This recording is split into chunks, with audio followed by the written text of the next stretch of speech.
요한계시록에 있는 그 소아시아 7교회에 주시는 말씀 중에 마지막 7번째 교회에 라오디게아 교회에 주시는 말씀을 살펴보도록 하겠습니다. 이 요한계시록 2장 3장에 있는 7교회에 주시는 말씀을 살펴볼 때 늘 먼저 살펴봐야 될 게 뭐냐면은 그 지역이 어떤 지역이냐. 오늘 같으면은 라오디게아 도시가 어떠한 도시냐, 어떤 특성을 갖고 있고 이런 부분들을 알게 되면은 이 본문을 이해하는데 상당히 도움이 됩니다.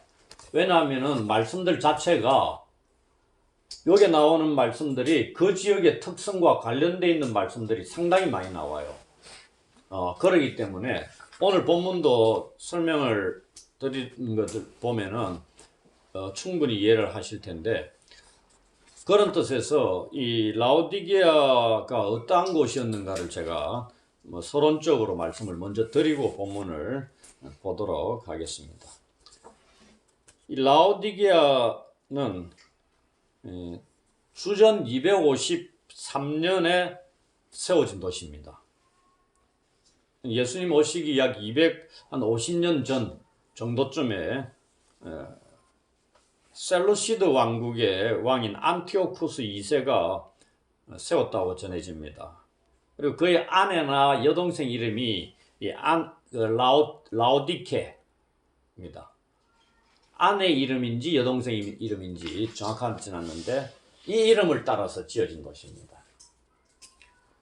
그리고 BC 133년에 로마의 지배하에 들어가게 됩니다. 세워진 지 약 한 120년 정도 지나서 이 다른 도시들이, 지배받고 있었던 도시들이 로마 제국에 대항해서 수차례 반란을 일으키는데 라오디게아는 그러지 않았습니다. 온전히 로마에 충성을 다했다는 얘기입니다.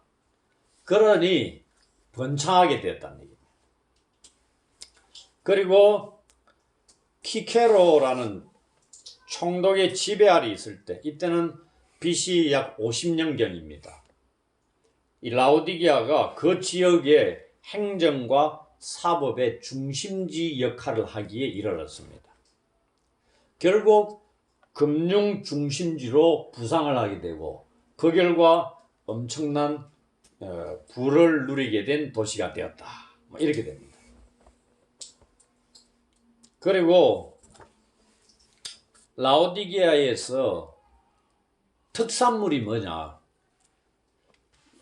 부드럽고 윤기가 나는 값비싼 흑색 양모였답니다.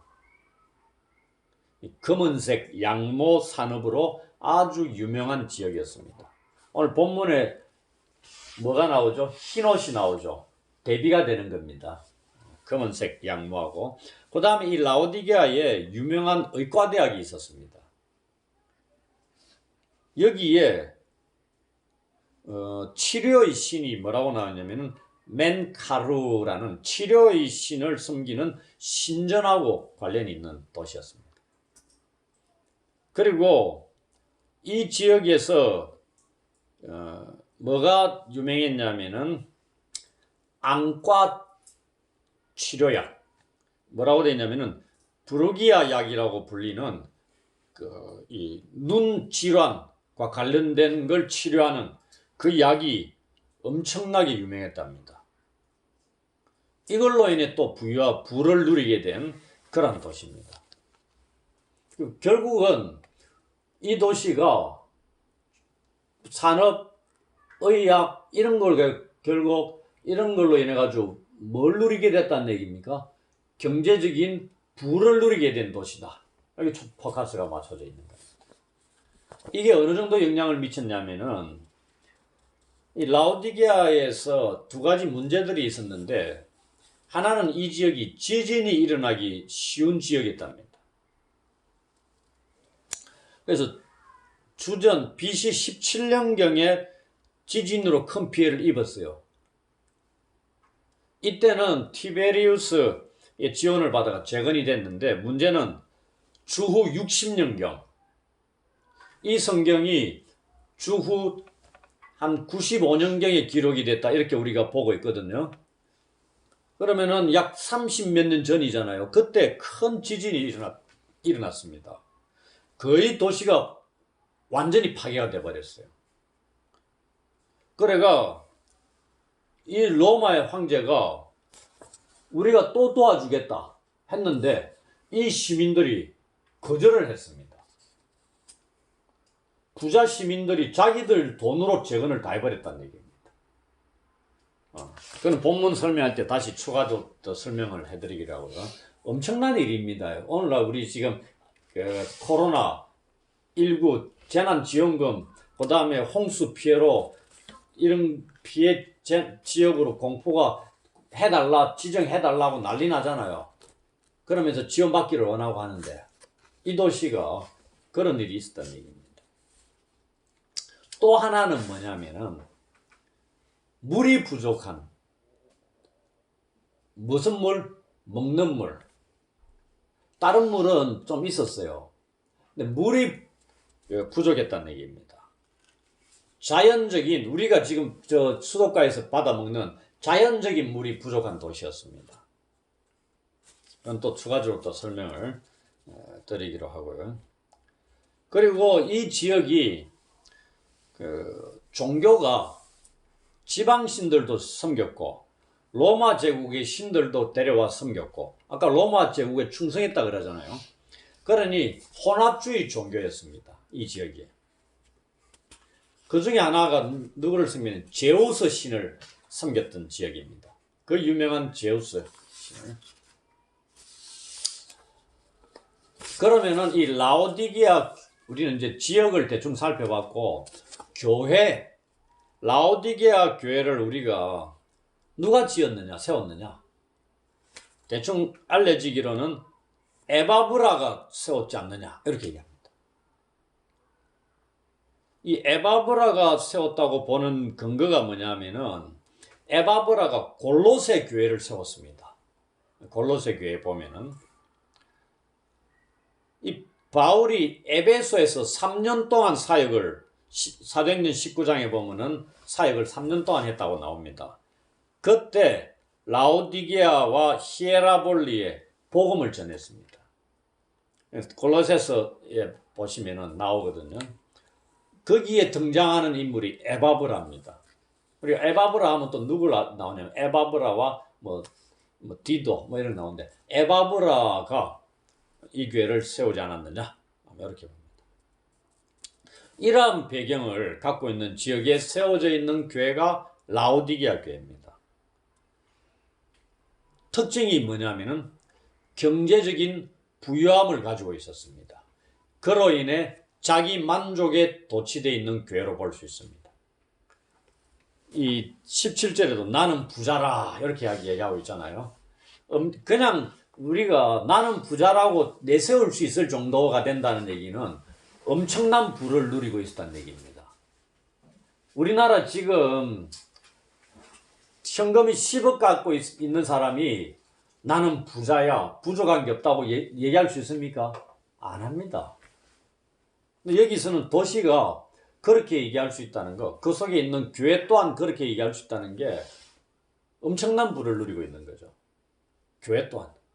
오늘날 교회가 어마어마한 재정을 안고 있는, 1년 예산이 몇백억이 되는 교회들 많잖아요.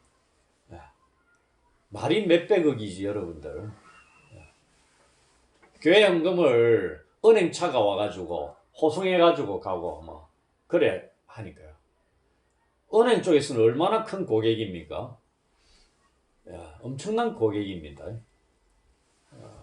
지역마다 그다음 수영로 교회 같은 경우나, 그 다음에 여의도 순복음 교회 같은 거 보십시오. 그 다음에 서울의 사랑의 교회 헌금이 어느 정도 되겠어요? 어마어마할 겁니다. 그러니 부족한 게 없는 거다는 얘기입니다. 그런 도시에 말씀이 지금 전해지는 겁니다. 어떤 말씀이 전해지느냐? 이 라오디게아 교회는 우리가 소아시아의 계시록의 7교회 말씀을 전해줄 때 뭘 살펴보냐면은 교회마다 예수님이 어떤 분으로 나타나느냐? 제일 서두에. 그 다음에 교회에 칭찬하는 내용, 그 다음에 책망하는 내용, 그 다음에 회개해야 된다는 것, 그 다음에 회복의 길, 그리고 승리하는 자, 이기는 자에게 주시는 상급이나 뭐 이런 식으로 되어 있습니다. 근데 라오디게아 교회는 칭찬이 없습니다. 칭찬을 못 들은 교회다 이 말입니다. 부유하고 부족함이 없는 교회가 예수님께 역설적으로 칭찬을 한마디도 듣지 못한 교회입니다. 안타깝죠. 이제 자세히 살펴보면은 어느 정도 이 교회가 우리 주님의 눈에 부족하게 비쳤는가를 명확하게 알 수 있습니다. 14절에 제가 서두에 말씀드렸다시피 예수님이 항상 서두에 나타납니다. 근데 그 교회에 걸맞는 분으로 나타나요. 딱 어울리게 나타납니다.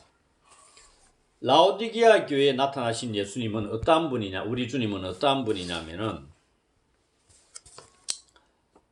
아멘이시다 되어 있죠. 첫 번째, 아주 독특합니다.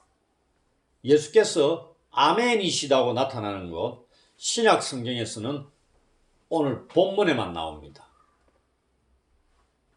내가 진실로 진실로 너희에게 이르노니, 이때는 말씀하실 때 서두에 하시는 말씀 그때는 나오는데, 내가 아멘이다, 예수께서 아멘이시다, 아멘으로 나타난 것은 이것밖에 없다는 얘기입니다. 우리가 이 아멘 하게 되면은 설교를 듣고 끄트머리에 동의한다는 뜻에서 아멘 합니다. 우리는, 사람들은. 근데 하나님은, 특히 예수님은 요한복음에, 복음서에 뭐예요? 아멘 하고 말씀을 하십니다. 내가 진실로 너희에게 이르노니 뭐뭐뭐 해라. 이 말은 뭐냐면은 아멘하고 이어져 나오는 말씀에 권위가 있는 겁니다. 누가 말씀하시는 거라고요? 하나님이 말씀하시는 거다는 얘기입니다. 내가 여러분들한테 설교할 때 아멘 이렇게 할 수 있느냐? 내가 어떻게 하겠어요? 근데 예수님 말씀 앞에는 아멘이 붙는 겁니다. 그리고 우리는 그 말씀을 들으면서 끝에 아멘으로 응답을 하는 거고요. 여기서 그런 의도로 예수님만이, 라오디게아인들이 혼합적으로 신들을 섬겼다 그랬잖아요. 제우스를 비롯해가지고 치료의 신도 섬기고, 그런 신들하고 다르다 이 말입니다. 내가 말하고 있는, 예수님이 말씀하고 있는 것을 명확하게 지킬 수 있는, 신뢰하실 수 있는 그런 분이라는 것을 여기서 알려주고 있는 거라는 얘기입니다. 두 번째, 충성되고 참된 증인이다 이렇게 되어 있습니다. 예수님이 누굴 증거하시겠어요?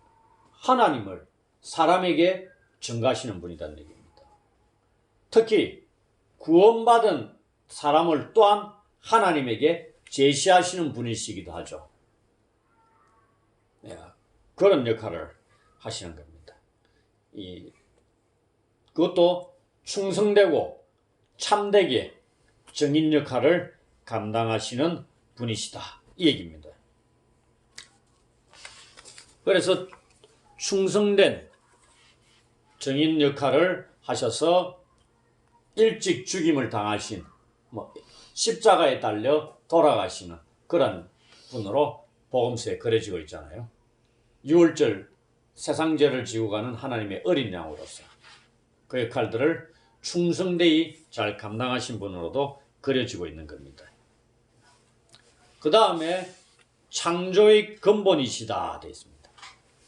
창조의 근본은 원천, 근원, 시작 이런 의미를 담고 있습니다. 그 말은 예수님이 누구다? 창조주다 이 말입니다. 창조주가 되신다 이 얘기입니다. 이 경제적인 그로 인해서 오는 안일함, 여기에 빠져 있었던 라오디게아 교인들은 자기 자신들이 통제할 수 있다고 생각을 했을 수 있습니다. 왜? 모든 게 부족한 게 없기 때문에. 그러나 이 말씀을 하시는 창조주 되신 예수님으로 계시되고 있는 것은 너희가 너희 자신을 통제할 수 있는 게 아니고 내가 오직 너희를 통제하고 다스리는 주관자가 된다. 뭐 이런 것을 또 알려주고 있는 겁니다. 그걸 알아라고 일단 계시되신 예수님이 어떤 분인가를 우리한테 드러내시고요. 그 다음에 우리가 칭찬하고 책망하고 있는데 칭찬이 없기 때문에 바로 뭐가 나와요? 책망만 나옵니다. 그게 이제 15절에 보시면은 라오디게아 성도들의 행위가 책망받을 만한 행위가 어떠한가를 알려주고 있습니다. 그게 뭐라고 되어 있냐면 차지도 아니하고 뜨겁지도 아니하다 이렇게 되어 있습니다. 아까 제가 라오디게아 교회의 물에 대해서 얘기를 했었죠. 물에 대해서 했는데 여기서 추가적으로 설명을 드리자면은 이 라오디게아에서 이 예수님께서 말씀하고 있는 차지도 아니하고 뜨겁지도 아니하다는 것은 이 라오디게아에서 나오는 물을 빗대어서 표현하고 있는데 이 물이 어디서 오냐면은 라오디게아가 지금 물이 미지근하다고 얘기하고 있습니다. 우리는 지금 미지근한 건 아닌데 미지근하다고 왜 표현을 하고 있냐면은 이 지역에 보다 북쪽으로 한 10km 떨어지는 지역에 뭐가 있냐면은 히에라폴리스라는 지역이 있습니다. 거기에는 온천이 있는데 치료의 능력이 있다고 알려져 있습니다. 사람들 많이 가겠죠. 몸을 지진다는 얘기입니다. 그 물로. 그럼 치료받는다는 그런 지역에 있는 물이 히에라폴리스 지역, 온천. 그 다음에 동쪽으로 16km 정도 떨어진 데는 누가 있냐면은 골로새 지역이 있습니다. 우리 골로새 교회, 골로새서 있죠. 골로새 지역이 있는데 여기는 뭐냐면 차갑고 순수한 깨끗한 물로 유명합니다. 그런데 차지도 아니하고 뜨겁지도 아니한 미지근한 물이라는 얘기는 여기서 이 온천물을 끌어들여 가지고 오는 겁니다. 그러니 아까 한 10km 떨어져 있어요. 그러니까 출발할 때는 온천물입니다. 뜨거운. 근데 그 길을 쫙 거쳐서 라오디게아에 딱 도착하니까 물이 어떻게 됐다? 미지근해졌다 이 말입니다. 그러니 이 물을 라오디게아 사람들이 마셔보니까 어떻다? 미지근하다는 얘기입니다. 그래서 그들이 어떻게 해요? 입에서 뱉어버립니다. 이 행위를 가지고 예수님이 또 16절에 너희가 온천수 그게 끌어들이가 있는데 입에 넣으니 미지근해서 뱉어버리듯이 너희들의 행위를 보고 내가 뱉어버리겠다. 이렇게 또 대응을 하십니다. 그때 나오는 겁니다. 그러면서 차지도 아니하고 뜨겁지도 아니하다는 얘기는 이 라오디게아 성도들의 신앙의 행태를 빗대어서 말씀하고 있는 겁니다. 어떻다? 행위가 미지근하다. 그럼 미지근하다는 걸 뭘로 볼 수 있어요? 신앙적으로는 양다리 걸치는 겁니다. 양다리 걸치는 것. 우유부단한 것도 될 수도 있고요. 그 다음에 쉽게 흔들리는 것으로도 볼 수도 있고요. 그 다음에 누가 하나 말을 하면 그냥 끌려버리는 것. 귀가 얇다 뭐 이런 얘기 하잖아요. 그리고 양다리 걸치는 이러한 행위들이 라오디게아 교회 성도들의 행위였습니다. 이걸 저는 마태복음 6장 24절에 있는 걸 가지고 이들의 행위를 평가를 합니다. 거기에 보면 뭐라고 되어 있냐면은 한 사람이 두 주인을 섬기지 못할 것이니 혹 이를 미워하고 저를 사랑하거나 혹 이를 중히 여기고 저를 경히 여김이라 너희가 하나님과 재물을 겸하여 섬기지 못하느니라 이렇게 되어 있습니다. 이들의 행위가 아까 경제적인 부를 누리고 있다 그랬죠. 그러면서도 교회 안에 와서 하나님을 섬깁니다. 경제적인 부도 재물도 섬기고 하나님도 섬기고 있었다. 그런데 예수님이 뭐라고 말씀하셔? 이 둘은 동시에 섬길 수 있는 게 아니다. 너희들은 둘 다 섬기고 있다고 생각하지만 결코 그렇지 않다. 뭐 이런 말씀입니다. 책망하고 있는 말씀이죠. 그들의 미지근한 행위가 어디에서 왔다? 너희들이 누리는 경제적인 부유함 때문에 일어난 것이다. 이렇게 판단을 하고 계시는 겁니다. 그러면서 예수님께서 뭐라고 말씀하시죠? 차든지 뜨겁든지 하기를 원하노라. 뜨겁게 되기를 원하는 것은 이 물로 비유할 때 어떠한 물? 히에라폴리스 지역의 목욕을 위해서 뜨거운 물이 되라 이 말입니다. 그 다음에 차든지는 뭐죠? 골로새 지역에 마시기에 아주 깨끗하고 신선한 그러한 물처럼 되라 이 말입니다. 뜨겁든지 차갑든지 이 말은 히에라폴리스 지역의 뜨거운 온천물, 그 다음에 차가운 거는 골로새 지역의 차가운 신선한 물, 요걸 빗대어서 말씀하고 있는 겁니다. 둘 다 쓸모가 있는 거죠. 하나는 마시기에, 하나는 몸을 데피기에, 목욕을 위해서, 치료를 목적을 하든지 무슨 목적을 하든지 목욕을 위해 최적화된 물이다 이 말입니다. 근데 미지근한 물은 이래도 저래도 쓸모없는 물이 되어버려서 입에서 토하여 버리게 된다. 뭐 이런 말씀을 하고 있습니다. 그러니 지금의 너희들 모습 내가 볼 때 너희가 마시는 그 온천물, 너희한테 도달하는 그 온천물에서 느끼는 것과 똑같이 너희에게서 내가 지금 느끼고 있는 게 이것이다. 이 말입니다. 예수님 지적하시는 게. 그러면서 이 16절에 예수님이 어떻게 반응을 하시냐면은 이러니 내가 너희를 입에서 토하여 버리겠다. 이게 뭐가 가깝다는 얘기입니까? 뭐에 대한 말씀 같아요? 이 심판에 대한 말씀입니다. 토하여 버리리라. 그러면서 17절에 그들 스스로 라오디게아 교인들 스스로의 생각이 어떠했는가를 말씀을 하십니다. 그들이 스스로 얘기하고 있는 게 뭐라고 되어 있냐면 17절에 나는 부자라 부유하여 부족한 것이 없다. 지금 세 단어가 나란히 쓰이고 있는데 의미가 어때요? 똑같습니다. 부자, 부요함, 부족한 것이 없음. 이 세 가지 말이 같은 말이죠. 같은 말을 세 번에 걸쳐서 쓰고 있다. 무슨 목적이겠어요? 강조의 의미를 갖고 있습니다.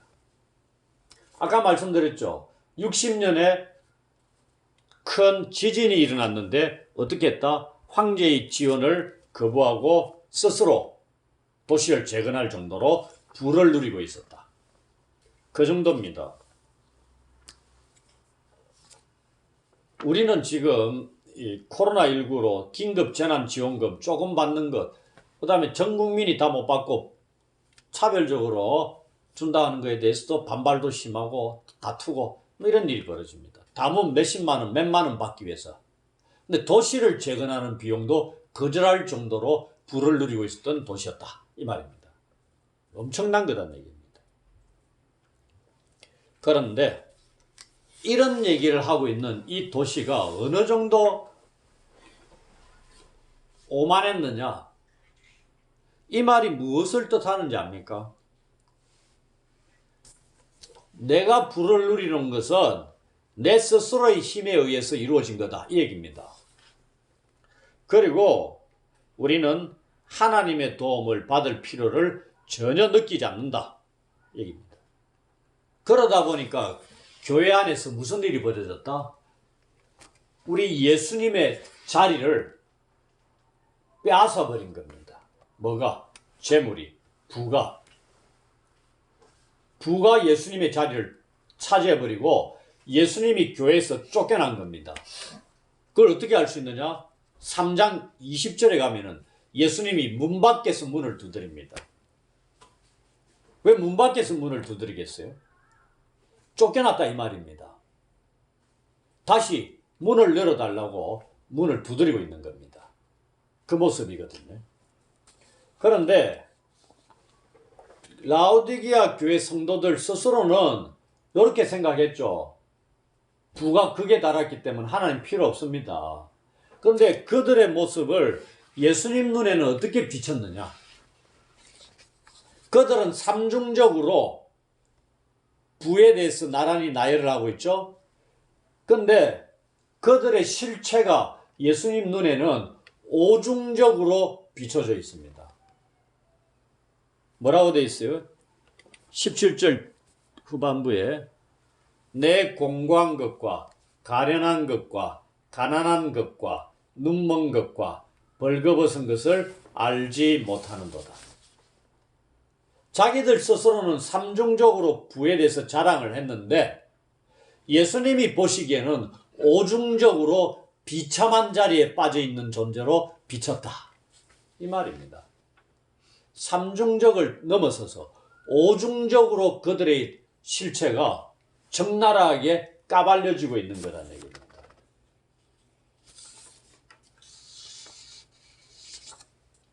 이 말은 벗어날 수 있는 길이 없다 이 말입니다.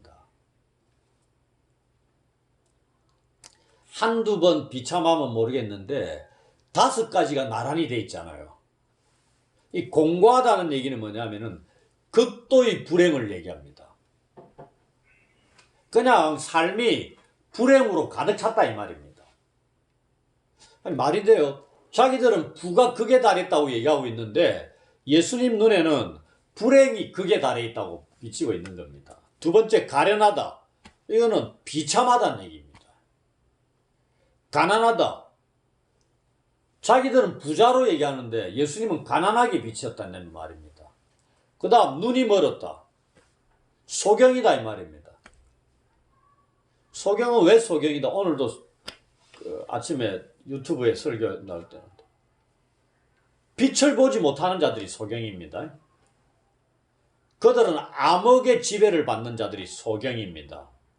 근데 우리는 성경의 빛이 누구라고?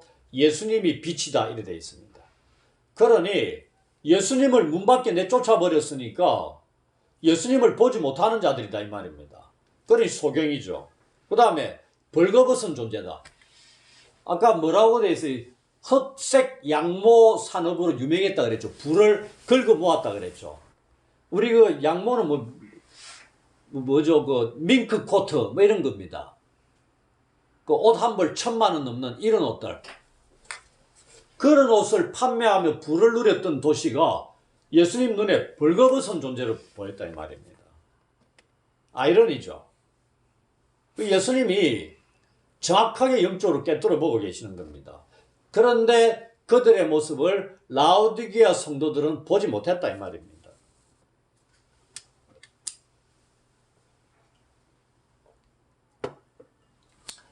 이 경제적인 부유함을 누려가지고 부족함이 없다고 생각했던 교회가 예수님으로 인해 한마디 칭찬도 못 듣습니다. 그런데 우리가 소아시아 7교회 중에 두 번째로 언급되는 교회가 어느 교회인지 압니까? 서머나 교회입니다. 서머나 교회는 경제적으로 궁핍하고 가난했던 교회입니다. 그런데 그 교회는 역으로 칭찬만 들었어요. 아주 대조적입니다. 라오디게아 교회는 부족함 없이 풍족했던 교회인데 책망만 들었고, 서머나 교회는 실질적으로 공공에 처해 있고 가난했던 교회인데 칭찬만 들었습니다. 이게 예수님의 기준이다 이 말입니다. 그러면서 18절에서 그 20절에 걸쳐서 이 오중적으로 절망의 상태에 빠져 있는 라오디게아 교회에 벗어날 수 있는 길이 무엇인가를 예수님께서 제시를 하십니다. 이들이 부유했다 그랬죠. 이 상업적인 용어가 많이 나오잖아요. 18절에 보면은 내게서 무엇을 사라 이렇게 얘기합니다. 3가지를 사라고 얘기합니다. 첫 번째, 불로 연단한 금을 사라. 불로 연단한 금 하니까 가장 어울리는 다른 성경의 본문이 어디냐면은 베드로전서 1장 7절입니다. 이런 것들은 여러분들 적으세요. 성경에 적든지. 그래야 요게 이 본문을 내게서 불로 연단한 금을 사라는 구절을 해석할 수 있는 포인트가 되는 구절입니다. 이게 뭐라고 되어 있냐면은 불로 연단하여도 없어질 금보다 더 귀한 믿음에 대해서 말씀하고 있는 게 베드로전서 1장 7절입니다. 그러면 우리 주님께서 이걸 누구한테서 사라고? 나한테서 사라 이 말입니다. 우리 주님에게서 사라 이 말입니다. 무엇을? 불로 연단하여 테스트가 끝난 믿음을 사라 이 말입니다. 주님께 길이 있다 이 말입니다. 두 번째, 이것이 불로 연단한 금이 실질적으로 교회를 부유하게 해준다고 얘기합니다. 그래서 이 금을 사라고 얘기하는 겁니다. 서머나 교회가 세상에서는 가난했지만 영적으로 부자로 평가받은 게 바로 이것이라는 얘기입니다. 두 번째, 흰옷을 사서 입어라. 아까 금은 양모 산업으로 유명한 도시라 했죠. 그런 옷들을 걸치고 살았던 자들입니다. 사회적으로 상당히 부유한 계층의 생활을 한 교회로 보면 됩니다. 오늘날 현대 교회로 보면 됩니다. 부족할 게 없는 교회죠. 이 교회에 벌거벗었으니까 흰옷을 사서 입어라 얘기합니다. 흰옷은 영적인 전투에서 승리한 자들만 입을 수 있는 옷입니다. 거룩을 나타내고요. 의로운 행실을 나타내는 겁니다. 깨끗한 옷이죠. 의로움을 나타내는 옷입니다. 이런 의미들을 담고 있는 옷을 예수님에게서 사서 입어라. 그래야 벌거벗은 수치를 커버할 수 있다 이 말입니다. 세 번째, 이 도시가 안약이 유명하다 그랬죠. 근데 예수님께서 내한테서 안약을 사서 발라서 보게 하라. 영적인 소경이 된 자가 너희 도시에서 나는 그 부르기아 약으로는 치료가 안 된다 이 말입니다. 나에게로 와서 안약을 사서 발라서 눈을 떠서 봐라 이 말입니다. 복음서에 보면 예수님이 맹인의 눈을 떠여주는 이적을 행하시는 기록들이 여러 나옵니다. 예수님께 가야만이 눈이 열릴 수 있다 이 말입니다. 왜? 그분이 세상의 빛이 되신 분이기 때문에. 빛 대신 예수님이 빛을 보게 하셔야만이 그들의 눈이 열리고 참된 것을 볼 수 있게 된다. 이런 내용입니다. 그러면서 19절에 예수님께서는 사랑하는 자를 책망하고 징계한다 되어 있습니다. 미워하고 싫어하고 악으로 버려야 될 자들, 그들에게 징계하고 책망하고 사랑으로 감사하고 돌아오기를 이렇게 안 하신단 말입니다. 그래서 행함에 있어서 실패한 사람들에 대해서 하나님의 사랑이 무엇으로 드러나냐면은 징계를 통해서 나타납니다. 그걸 오늘 예수님께서 말씀하시죠. 그러면서 열심을 내라, 회개하라. 열심을 내라. 어떻게 되란 얘기입니까? 차든지 뜨겁든지 해라 이 말이죠. 그러면서 책망을 하고 회개를 요청합니다. 그러면서 회복의 길이, 라오디게아 성도들의 회복의 구체적인 길이 무엇인가가 20절에 나타납니다. 핵심 구절입니다. 우리가 지금까지 너무나 잘못 이해하고 있는 구절이 이 3장 20절입니다. 3장 20절이 주로 어느 상황에 많이 나타나죠? 복음을 전도할 때, 복음 전도 시에 기록된 말씀으로 전도지나 이러한 것에 많이 붙여서 합니다. 복음 전도용이 아니다는 얘기입니다. 이 말씀. 이 말씀 지금 누구한테 줘요? 라오디게아 성도들에게 주는 말씀입니다. 그들로 인해서 문 밖에 쫓겨난 예수님이 주시는 말씀이라는 얘기입니다. 그 교회 안 다니는 사람에게 하면 안 되는 말씀이다 이 말입니다. 교회 다니는데 라오디게아와 같이 부유함의 극에 달해서 하나님 없이도 살 수 있다고 생각해서 신앙을 가졌다가 하나님을 저 뒷자리로 내팽개친 그러한 자들이 회복할 수 있는 유일한 길로서 제시되고 있는 게 3장 20절이다 이 말입니다. 그렇게 받아들이면서 이 말씀을 우리가 이해를 해야만이 이 말씀의 의미를 바르게 알 수 있는 겁니다. 이 말씀은 식탁 교제의 자리로 초청하는 겁니다.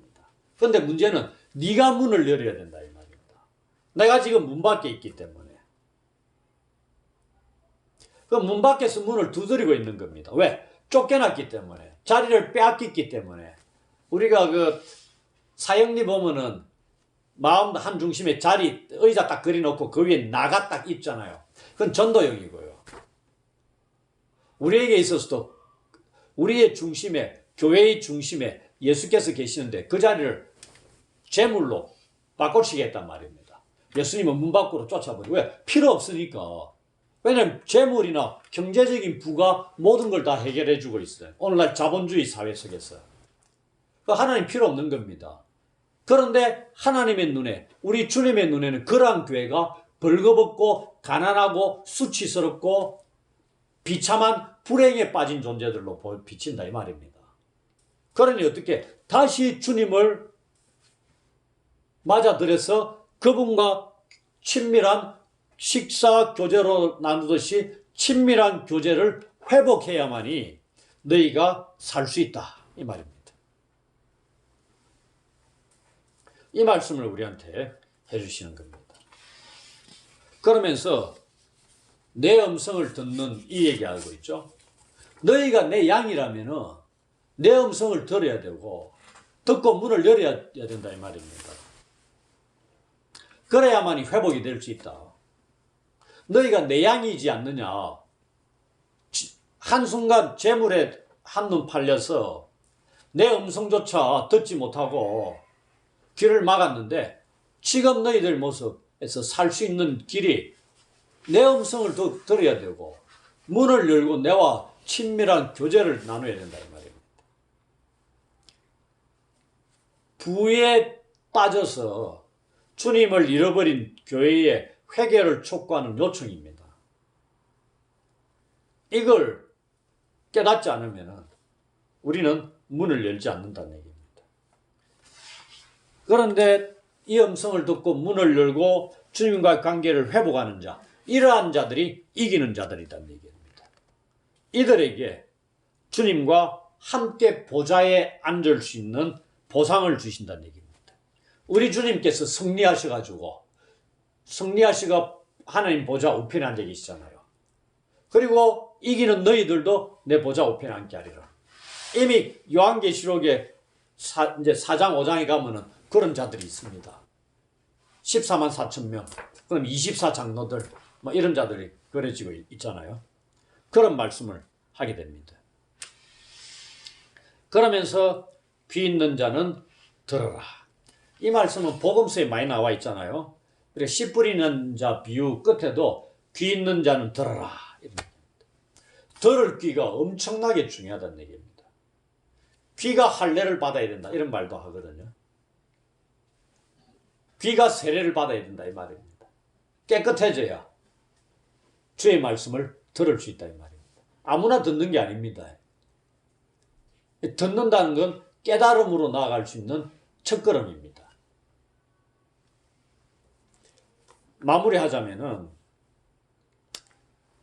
라오디게아 교회를 통해서 우리가 뭘 보냐면은 경제적인 부유함이 교회의 영적인 건강을 해친다는 얘기입니다. 안 그런 경우가 간혹 있을 수 있어요. 그런데 교회의 전형입니다. 둘을 섬길 수 없다 그랬죠. 재물과 하나님을 겸해서 섬길 수 없습니다. 그럼 재물을 섬기면은 하나님을 버릴 수밖에 없는 겁니다.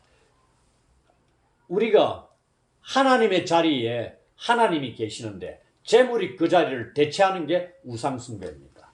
우상이 뭐죠? 우상은 내 중심에 자리 잡는 게 우상입니다. 돈이 내 중심에 자리를 잡고 있으면 그게 우상이라는 얘기입니다. 딴 거 없어요. 내가 최우선의 순위에 두는 것, 그게 우상 숭배입니다. 라오디게아 교회는 경제적인 부가 그렇게 돼버려서 그들의 행위가 미지근하게 돼버렸다는 얘기입니다.